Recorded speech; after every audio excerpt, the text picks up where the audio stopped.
Bana, mara baada ya kupokea kipigo kizito cha goli 6-0, klabu ya Mbeya City rasmi siku ya jana imeachana na kocha wake mkuu Mecky Maxime pamoja na benchi lote la ufundi.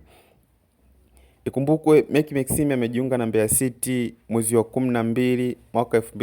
Ikumbuke kwamba Fadlu Davis amewahi pia kupita nchini Tanzania akifundisha mpira, akifundisha klabu ya Simba Sports Club, na baada ya hapo akatimkia pale nchini Morocco ambapo anaifundisha Raja Casablanca na amefanikiwa kuipandisha kutoka level zilizokuwa mpaka sasa ambapo inashika nafasi ya 4 katika msimamo wa Botola Pro ligi hiyo pale nchini Morocco, ambapo wana jumla ya alama 30 nyuma ya Wydad Casablanca pamoja na FAR Rabat wenye alama pia 30, lakini nafasi ya kwanza akishika Mas Fes.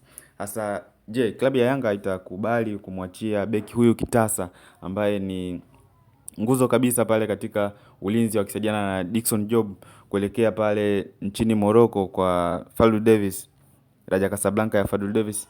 Dondosha maoni yako hapo.